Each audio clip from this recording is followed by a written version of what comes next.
జై శ్రీమన్నారాయణ హరిబంధువులందరికీ స్వాగతం అండి. మన శ్రీ విష్ణు పరివారికి మీరందరూ కూడా నాకు చాలా అంటే చాలా అభిమానిస్తూ ఎంతో ఎంకరేజ్ చేస్తున్నారు. మీ అందరికీ కూడా నా ధన్యవాదాలండి. నేను మీ వాణి సత్య. జై శ్రీమన్నారాయణ చిట్టి గారు. జై శ్రీమన్నారాయణ గురువు గారు. అమ్మ, ఈరోజు శ్రీ విష్ణు సహస్రనామంలోని మెయిన్ మహామంత్రాలు చూద్దాం 13వ శ్లోకం నుంచి. అలాగే గురువు గారు. పద విభజన చూద్దాం. రుద్రో దా కింద రకారం, బహుశిర బభ్రుర్ భ మహాప్రాణం, దాని కింద రకారం ఉంది సంయుక్తాక్షరం. విశ్వ శంకరులో షా కింద వకారం. శుచిశ్రవాహ శంకరులో షా వచ్చింది, వెంటనే చా వచ్చింది, మళ్ళీ శంకరులో షా కింద రకారం సంయుక్తాక్షరం. మనం ఎక్కడైనా సరే ఉచ్చరించేటప్పుడు పలికేటప్పుడు మనం సా, శంకరులో షా, చా, వీటన్నిటికీ క్లియర్ గా డిఫరెన్స్ కనిపించేటట్టుగా చక్కగా ప్రొనౌన్స్ చేయాల్సి వస్తుంది. అమృత శాశ్వత రెండో షా కింద వకారం ఉంది సంయుక్తాక్షరం. స్థాణుర్ సా కింద థా పొట్లో చుక్కుంది మహాప్రాణం. వరారోహో మహాతపాహ. ఆఫ్లైన్ చూద్దాం. రుద్రో బహుశిరా బభ్రుర్. రుద్రో బహుశిరా బభ్రుర్. రుద్రో బహుశిరా బభ్రుర్. విశ్వయో నిశుచిశ్రవాహ. విశ్వయో నిశుచిశ్రవాహ. విశ్వయో నిశుచిశ్రవాహ. అమృత శాశ్వత స్థాణుర్. అమృత శాశ్వత స్థానుర్. అమృత శాశ్వత స్థానుర్. వరారోహో మహాతపాహ. వరారోహో మహాతపాహ. వరారోహో మహాతపాహ. Line wise. రుద్రో బహుశిరా బభ్రుర్. విశ్వయో నిశుచిశ్రవాహ. రుద్రో బహుశిరా బభ్రుర్. విశ్వయో నిశుచిశ్రవాహ. అమృత శాశ్వత స్థాణుర్. వరారోహో మహాతపాహ. అమృత శాశ్వత స్థానుర్. వరారోహో మహాతపాహ. పూర్తి శ్లోకం. రుద్రో బహుశిరా బభ్రుర్. విశ్వయో నిశుచిశ్రవాహ. అమృత శాశ్వత స్థాణుర్. వరారోహో మహాతపాహ. 14వ శ్లోకం. సర్వగ సర్వవిద్వానుర్. విశ్వక్సేనో జనార్దనః. వేదో వేదవితవ్యంగో. వేదాంగో వేదవిత్ కవిః. పదాలు చూద్దాము. సర్వగ శ్రా కింద వకారం, మళ్ళీ సర్వ సేమ్ లెటర్ రిపీట్ అయింది. విద్వానుర్ దా కింద భ మహాప్రాణం ఉంది సంయుక్తాక్షరం. విశ్వక్సేనో షణ్ముఖంలో షా కింద వకారం, కా కింద స రెండు కూడా సంయుక్తాక్షరాలు. జనార్దన రా కింద దా ఉంది. వేదో వేద విదవ్యంగో వా కింద యకారం సంయుక్తాక్షరం. వేదాంగో వేద విత్ కవిః తా కింద క సంయుక్తాక్షరం. ఆఫ్లైన్. సర్వగ సర్వవిద్వానుర్. సర్వగ సర్వవిద్వానుర్. సర్వగ సర్వవిద్వానుర్. విశ్వక్సేనో జనార్దనః. విశ్వక్సేనో జనార్దనః. విశ్వక్సేనో జనార్దనః. వేదో వేదవిదవ్యంగో. వేదాంగో వేదవిత్ కవిః. వేదో వేదవిదవ్యంగో. వేదాంగో వేదవిత్ కవిః. Line wise.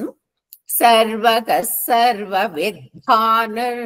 విశ్వక్సేనో జనార్దనః. సర్వగ సర్వవిద్వానుర్. విశ్వక్సేనో జనార్దనః. వేదో వేదవిదవ్యంగో. వేదాంగో వేదవిత్ కవిః. వేదో వేదవిదవ్యంగో వేదాంగో వేదవిత్కవిః. Very good. ఇద్దరం కలిపి పూర్తి శ్లోకం. సర్వగ సర్వవిద్వానుర్ విశ్వక్సేనో జనార్దనః వేదో వేదవిదవ్యంగో వేదాంగో వేదవిత్కవిః. 15వ శ్లోకం. లోకాధ్యక్షః సురాధ్యక్షో ధర్మాధ్యక్షః కృతకృతః చతురాత్మా చతుర్వ్యూహః చతుర్దంష్ట్రశ్చతుర్భుజః. పద విభజన.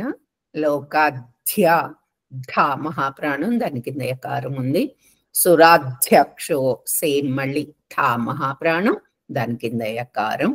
ధర్మాధ్యక్ష ధ ఉత్తక్షరం, రా కింద మకారం, ఠ ఉత్తక్షరం కింద యకారం. ఆ రెండు సంయుక్తాక్షరాలు.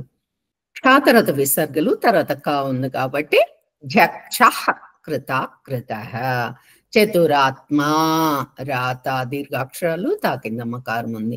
చతుర్వ్యూహష్ రా కింద వకారం యకారం. 3 లెటర్స్ ఉన్నాయి. దాన్ని మనం ఎలా చదవాలి? చతుర్వ్యూహష్ చతుర్దంష్ట్రష్ అలా వేడుకొట్టుకుంటే ఈజీగా అవుతుంది. ఇప్పుడు కూడా సంయుక్తాక్షరాల్లో పై లెటర్ ని ఆఫ్ చదువుతాం, గుర్తుపెట్టుకోండి.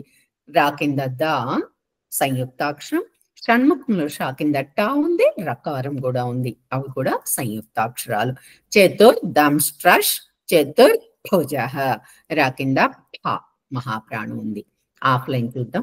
లోకాధ్యక్ష సురాధ్యక్షో లోకాధ్యక్షः సురాధ్యక్షో లోకాధ్యక్షः సురాధ్యక్షో ధర్మాధ్యక్షః కృతకృతః ధర్మాధ్యక్షः కృతకృతః ధర్మాధ్యక్షः కృతకృతః చతురాత్మా చతుర్వ్యూహష్ చతురాత్మా చతుర్వ్యూహష్ చతురాత్మా చతుర్వ్యూహష్ చతుర్దంష్ట్రశ్చతుర్భుజః చతుర్దంష్ట్రశ్చతుర్భుజః చతుర్దంష్ట్రశ్చతుర్భుజః. Line wise.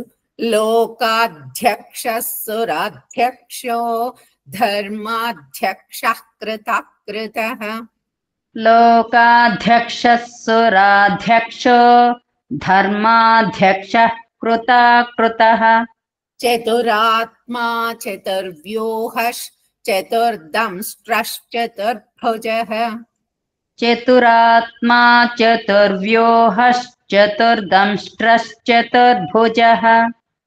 పూర్తి శ్లోకం. లోకాధ్యక్ష సురాధ్యక్షో ధర్మాధ్యక్షః కృతకృతః చతురాత్మా చతుర్వ్యూహష్ చతుర్దంష్ట్రశ్చతుర్భుజః. ఈరోజు లాస్ట్ శ్లోకం 16వ శ్లోకం. భ్రాజిష్ణుర్భోజనం భోక్తా సహిష్ణుర్జగదాదిజః అనఘో విజయో జీత విశ్వయోనిః పునర్వసుః. భ్రాజిష్ణుర్ భా ఉత్తక్షరం, దాని కింద రకారం ఉంది సంయుక్తాక్షరం. షణ్ముఖంలో షా కింద అణ ఉంది, 2 సంయుక్తాక్షరాలు. భోజనం భా మహాప్రాణం, భోక్తా భా మహాప్రాణం, కా కింద తా ఉంది. సహిష్ణుర్ షణ్ముఖంలో షా కింద అణ ఉంది. జగదాదిజః అనఘో ఘ మహాప్రాణం, గట్టిగా పలకాలి. విజయో జీత విశ్వ శంకర్లో షా కింద వకారం. యోనిఫ్ పునర్వసు రా కింద వకారం సంయుక్తాక్షరం. ఆఫ్లైన్ చూద్దామమ్మా. భ్రాజిష్ణుర్భోజనం భోక్తా భ్రాజిష్ణుర్భోజనం భోక్తా భ్రాజిష్ణుర్భోజనం భోక్తా సహిష్ణుర్జగదాదిజః సహిష్ణుర్జగదాదిజః సహిష్ణుర్జగదాదిజః అనఘో విజయో జీత అనఘో విజయో జేత అనఘో విజయో జేత విశ్వయోనిః పునర్వసుః విశ్వయోనిః పునర్వసుః విశ్వయోనిః పునర్వసుః వెరీ గుడ్ లైన్ వైజ్ భ్రాజిష్ణుర్భోజనం భోక్తా సహిష్ణుర్జగదాదిజః భ్రాజిష్ణుర్భోజనం భోక్తా సహిష్ణుర్జగదాదిజః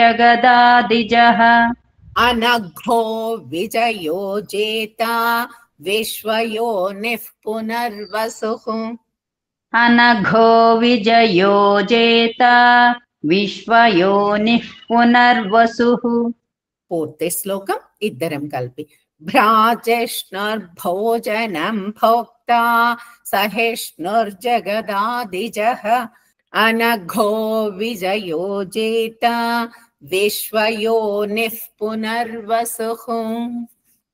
శ్రీమాత్రే నమః. జై శ్రీమన్నారాయణ గురుగారు. ధన్యవాదాలు గురుగారు. ఈ వీడియో గనక మీకు నచ్చినట్లయితే తప్పకుండా సబ్స్క్రైబ్ చేసుకొని లైక్ చేయండి. మీ లైక్స్ వలన మన ఛానల్ ఎక్కువ మందికి రీచ్ అయ్యే ఆస్కారం ఉంటుంది. వన్స్ అగైన్ ధన్యవాదాలు.